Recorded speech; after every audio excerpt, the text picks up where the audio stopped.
আসসালামু আলাইকুম। আমি পিএস আব্দুল্লাহ আশা করি সকলে ভালো আছেন। আর আমার পিছনে যে একটা গাছ দেখতে পাচ্ছেন, আপনাদেরকে শুরুতে আমি দেখাই নিচ্ছি লটকন। দেখতে পাচ্ছেন যে কি পরিমাণ যে ধরে আছে গাছটিতে, আর পুরো গাছটি কিন্তু এই ভিডিওতে তুলে ধরা হবে। সমস্ত ভিডিওটা দেখবেন, স্কিপ করবেন না। আর এই হচ্ছে পুরো গাছের দৃশ্য, আর এই হচ্ছে লটকন। দেখতে পাচ্ছেন যে নিচ থেকে উপরে যে অংশটা রয়েছে সেটা কিন্তু তুলে ধরা হচ্ছে এই ভিডিওতেই। এর জন্য বলবো আবারও যে স্কিপ করবেন না ভিডিওটা। আর একটা রিকোয়েস্ট করবো, আপনি যদি আমাদের চ্যানেল নতুন থাকেন অবশ্যই আমাদের চ্যানেলটি সাবস্ক্রাইব করে আমাদের পাশে থাকবেন। আর পুরো গাছটিতে দেখতে পাচ্ছেন যে আপনার লটকন ধরে আছে। আর বর্তমান যে লটকনের যে প্রাইসটা রয়েছে কিন্তু এক এক সময় কিন্তু এক এক রকম হয়ে থাকে।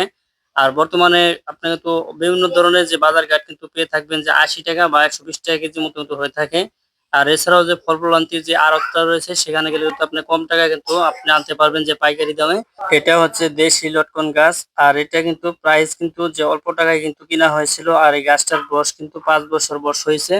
আর আপনার চাইলে কিন্তু বাড়ির যে আশপাশে কিন্তু লাগাইতে পারবেন। আর এছাড়াও কিন্তু যে রাস্তাঘাটের আশপাশে কিন্তু অনেকে লাগাই থাকে। আর এই সমস্ত লটকন গাছ কিন্তু আপনার বাড়ির আশপাশে বা আপনার রাস্তাঘাটের আশপাশে না দেওয়াটাই সবচেয়ে উত্তম, বেটার হবে।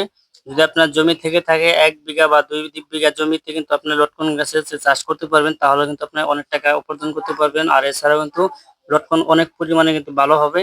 আর রাস্তার আশপাশে বা বাড়ির আশপাশে যদি লাগিয়ে থাকেন তাহলে কিন্তু দেখা গেল যে গাছগুলো কিন্তু অত্যন্ত কিন্তু যে ঝোপঝাপ হয়ে থাকে। আর এছাড়াও কিন্তু গাছ কিন্তু অনেকটা জায়গা নিয়ে কিন্তু যে ছড়িয়ে থাকে। এর জন্য কিন্তু যে আপনার অন্য অন্য চাষ কিন্তু সেখানে হয় না। আর সেক্ষেত্রে বলবো যে আপনার বাড়ির আশপাশে বা রাস্তার আশপাশে কখনো লাগানোর চেষ্টা করবেন না, তাহলে কিন্তু আপনার এই ধরনের কিন্তু লটকন কিন্তু পাইবেন না। দেখা গেল যে আপনার যে ভালো পরিমাণের জায়গা থাকে তাহলে কিন্তু লটকন গুলো কিন্তু ভালো হয় অনেকটা। কিন্তু দেখতে পাচ্ছেন নিচে কিন্তু কোনো গর্ত করা হয় নাই বা সার কোনো দেওয়া হয় নাই।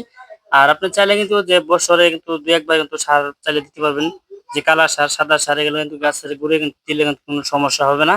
আর দেখতে পাচ্ছেন যে পাতার কালারটা কিন্তু অনেকটা সৌন্দর্য। ধন্যবাদ, সকলে ভালো থাকবেন, সুস্থ থাকবেন। নেক্সট ভিডিও দেখা হবে, কথা হবে।